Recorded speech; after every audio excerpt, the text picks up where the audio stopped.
New files released by the DOJ and FBI indicate that Donald Trump, the President of the United States, may have been present when a 13-year-old girl's baby was murdered and then disposed of in Lake Michigan. The files are right here. Donald Trump is directly named as being a witness to this baby's murder. We're not talking about a child. We're talking about a newborn infant. So let's dig into this. Okay, everybody. So this is a crazy update. I'm coming to you live from my parents' house in South Dakota. I'm here for Christmas, spending a few days here in my home state. But some of this news that has dropped in the last 24 hours has been too crazy to not cover here on the channel. So there are allegations from these new Epstein files that Donald Trump may have actually been present for the murder of a baby in Michigan. And I don't know if you guys have followed the channel or followed what I've been working on, but for the last year, I mean, I've been talking about this stuff for 2 years, but for the last year, I've been tracking down a who famously escaped America, who was from Michigan. Now, in these new files, which we're going to cover in a second, I've got my screen recording going right now. Donald Trump is named as having been at the location where this baby was murdered. And according to this file, this tip from this victim, this baby's corpse was disposed of in Lake Michigan, And what is crazy to me is the guy that we've been tracking down, his name's Frank Sheldon. We actually talked about him in a recent episode of the show. He had an island in Lake Michigan known as North Fox Island, which was kind of the original Epstein Island. A lot of people have called it the OG Epstein Island, and that's because that island in Lake Michigan served as the center point for an international child trafficking, CSAM producing network. So to see Lake Michigan come up in this Epstein thing, knowing all of the things that I know already, is crazy, and the document is insane. We're going to go over it in a second. So let's just hop right into this. I hope everybody's having a great holiday, spending time with your family. First, the co-conspirators files. So this is an email that was released in these new files. We don't know, as you can see by the redactions, who this was sent to or from who this was sent, but I'm just going to read this to you. This was sent July 2019, so before Epstein's death. It says, blank does not need to head out. We made contact with blank last night in New York. Contact was made with blank, blank, blank. Attempts were made to blank and Brunel. As you guys know, or probably know, Jean-Luc Brunel is the guy who was that. He managed a bunch of models, and he had a modeling talent agency in France. Jean-Luc Brunel was a notorious and sexual predator who was partners in crime with Epstein. Jean-Luc Brunel was supplying Epstein with a lot of his victims. And interestingly, if you didn't know this, Jean-Luc Brunel actually also was found dead hanging in his prison cell in France before his trial, before he could name names. Totally just a coincidence, right? He died in the exact same way that Epstein did, under the same conditions, before he could talk about what he knew. Then we'll just continue here on the document. Blank is confirmed to live in New York, but was away for the holiday weekend. We did not have a good address for blank, but attempt was made at a residence in New York. Attempts to Maxwell are being made in Boston today.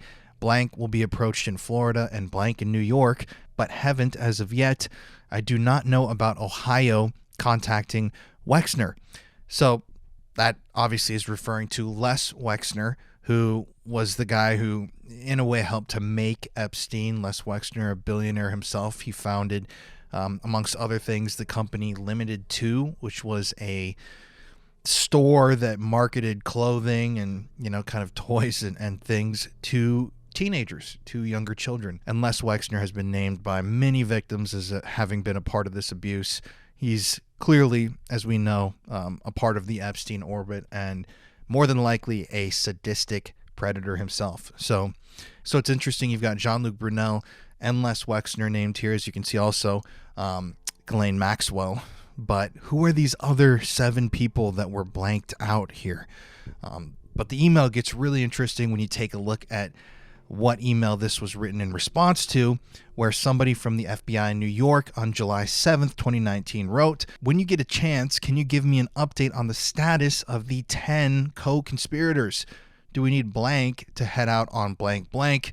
Then their name is redacted, and then FBI New York. So this email, which was sent, like I said, before Epstein was found dead, if it was fully unredacted, we would be able to see the names of all 10 of the alleged, according to the FBI, co-conspirators that they had identified. And yet, to this day, the only one that has ever been, to my knowledge, intensely questioned and eventually, prosecuted for having had any involvement in Epstein's crimes is Ghislaine Maxwell. But we can clearly see here Les Wexner, I should go back and say Jean-Luc Brunel also was, but he had his own thing that happened in France. It wasn't necessarily tied into Epstein. He was just outed as a different sadistic predator. But Wexner, that dude's out free right now, as you guys all know. Ghislaine Maxwell, she's in prison, in a cushy prison in Texas. And then the other 7, I'm assuming men, could be women. We don't know who those people are. If you study the Epstein story, you can definitely make educated guesses as to who these people may have been. But I don't know. It's just crazy to see. This is an official file released by the DOJ FBI showing that the FBI had identified up to 10, minimum 10 co-conspirators, and only one of them was actually prosecuted by the Department of Justice, and that was Maxwell. We don't even know the other 7 people or their identities. We got one more here before we get to the big bad boy in Lake Michigan. So this is another email sent in 2020, January 8th, 2020. Interestingly, Trump was still in office at this point. This was January 8th, 2020. And I'm just going to read this to you in its entirety. The subject here is Epstein flight records.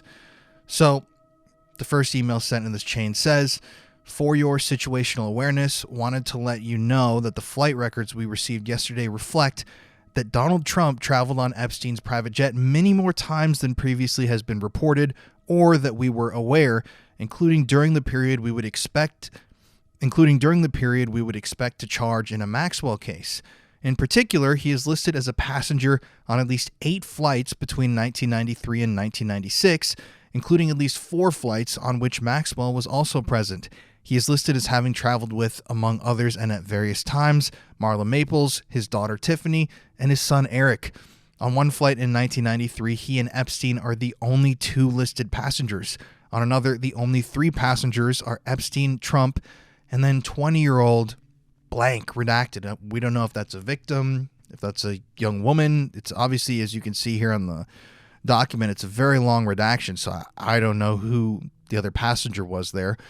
On 2 other flights, 2 of the passengers, respectively, were women who would be possible witnesses in a Maxwell case. We've just finished reviewing the full records, more than 100 pages of very small script, and didn't want any of this to be a surprise down the road." So you can see this was sent by the assistant U.S. attorney from the Southern District of New York. The next responding email says, "Thanks very much. Who are the 2 potential Maxwell witnesses?" And then finally at the top, the final email sent here in this exchange states, "I believe they are blank," once again redacted, "their initials and at least blank may have changed her name in the interim. We haven't yet spoken to either." So that's a pretty big bomb drop there as well, that Trump actually flew on Epstein's plane, not only more than he has ever really admitted to, but more than the DOJ FBI has ever admitted to. And yet right here we see in the files themselves this information. If you don't believe that this is a cover-up yet, I don't know what to tell you, but this is just the tip of the iceberg, people. This is just what was written down in an email. Like, you have no idea what these people know, what they knew, who was killed, who knew too much.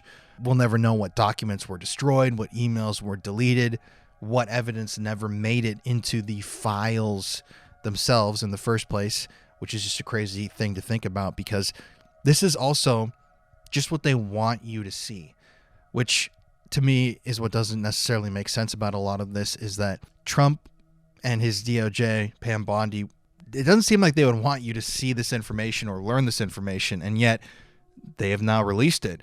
So is that on purpose? Is this stuff being released to throw people off? What is the point of a disclosure like this? Because it clearly makes Trump look really bad. So you have to take that with a grain of salt, because in all of this stuff, you have no idea what's real, what really isn't. And with the advanced capabilities of things like AI, just think of what they could release that could be fake. Like, for example, I've seen rumbles that there may be a video of Epstein attempting to take himself out. But in my mind, that would most certainly have to be some sort of AI generation, because why would they never have released that footage? Why would they not have released a screenshot of that footage before? Why would they be sitting on the smoking gun evidence to dispel millions of people's theories about what happened to Epstein if they could have just released it, or even a screenshot from it, this entire time? And then suddenly, in the midst of all of this, they might have found something that would confirm the official narrative. It's just a joke. Anyways, I could talk all day about this, but here's where we get really crazy. I'm going to be coming out. I know a lot of people have enjoyed the video that I did the other day about going through the thousands of photos in the first batch of Epstein disclosures. I'm almost done going through the stuff for my second video and all of this. We're just going to be playing catch up as I go through each and every one of these files. We're going to get to the bottom of this together. This is crazy. So this, as you can see, is a FBI intake form. It's been unclassified. It's an official record. You can see the case ID here. I believe this was a tip that was sent in 2020, August 3rd, 2020. Yeah, you can see 8/3/2020, 6:01 p.m. EDT.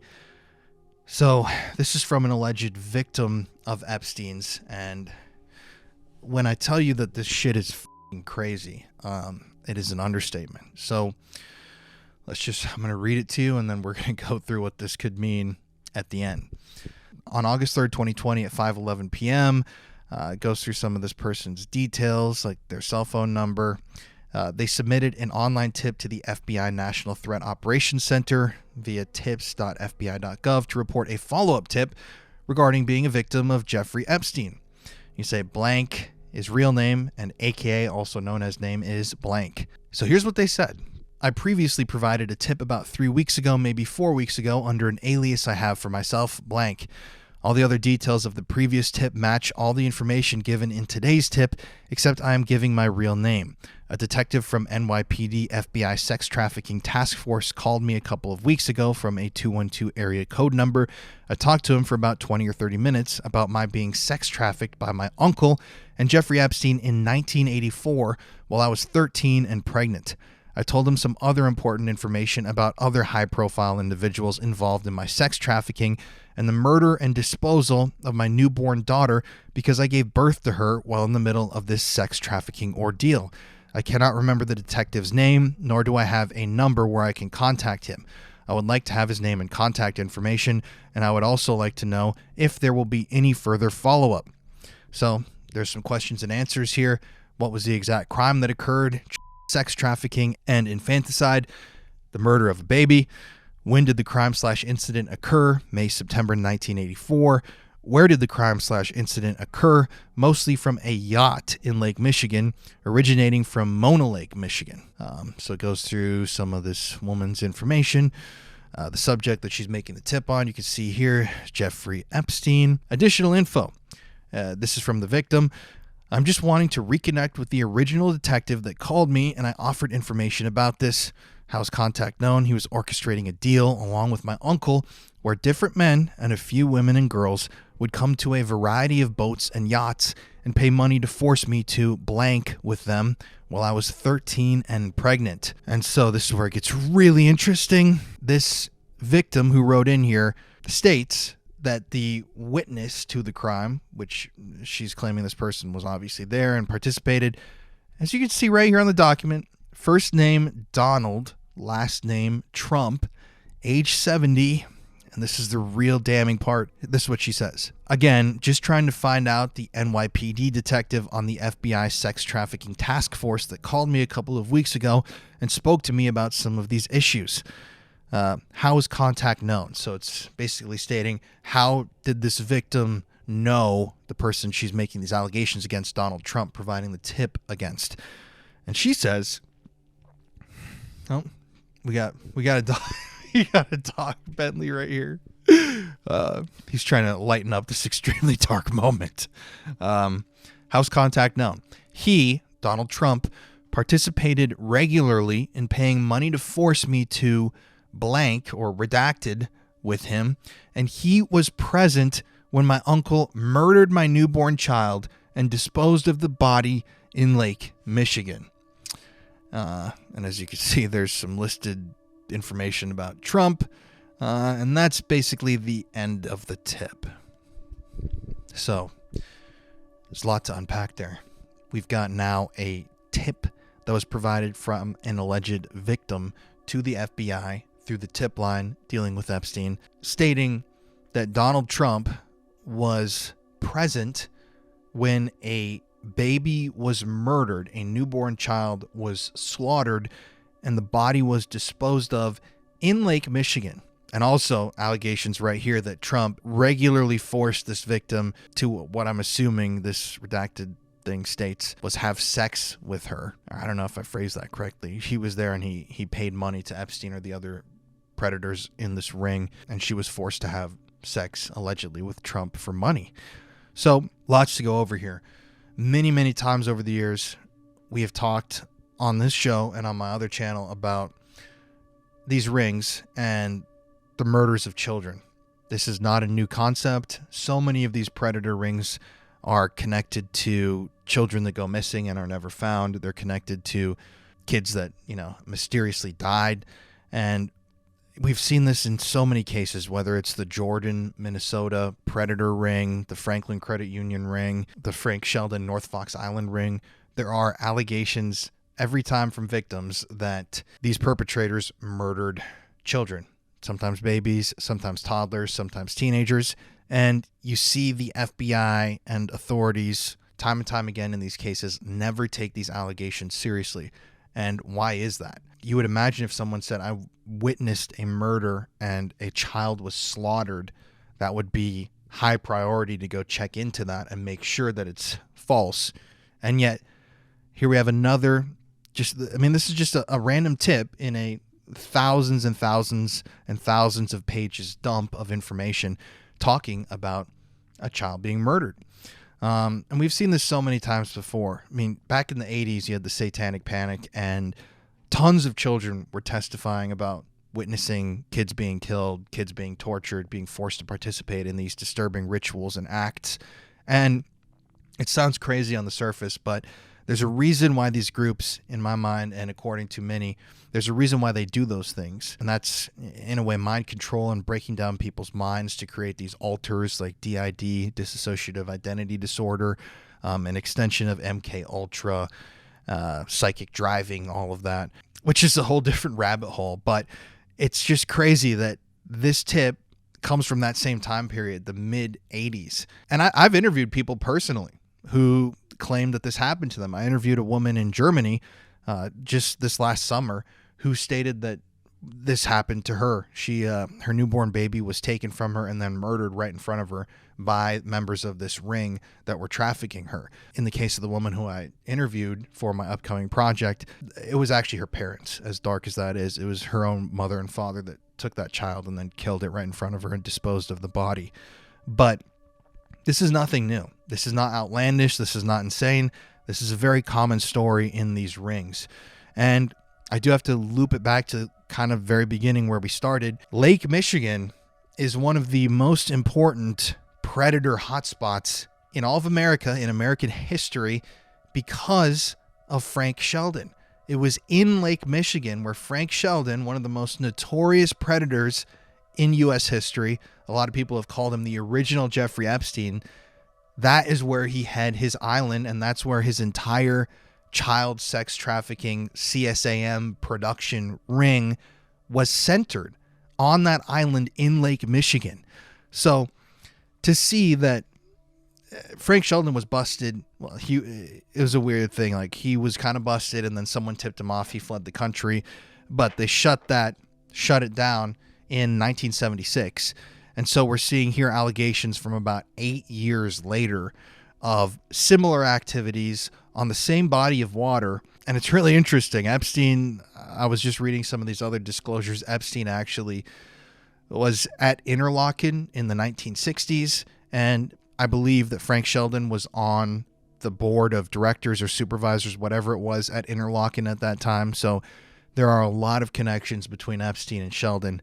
And I don't know, to see that this allegedly went down in Lake Michigan is no surprise. I mean, just look into the history of Michigan and the 70s and even into the 80s, and you will see there were so many predators. There was an entirely different ring, almost disconnected from Frank Sheldon's, that was in operation in the Detroit area.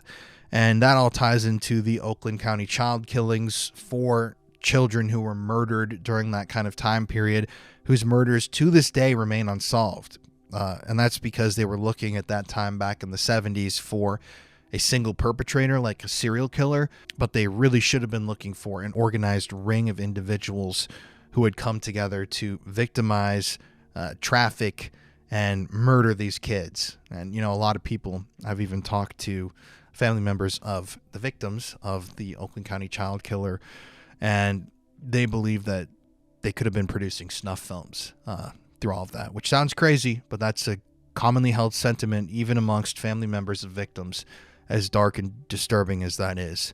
But at the end of the day, the cherry on top of all of this is the fact that Donald Trump is listed as potentially having been present for that. So to say that this is a massive allegation is literally an understatement. We're talking right now about the president of the United States of America having been allegedly present not only for the trafficking and rape of children, a 13-year-old girl who claimed that Trump paid to have sex with this child many, many times, but also allegations that he was present for the, birth and then murder of a baby and the disposal of that baby's body in a lake. So, yeah.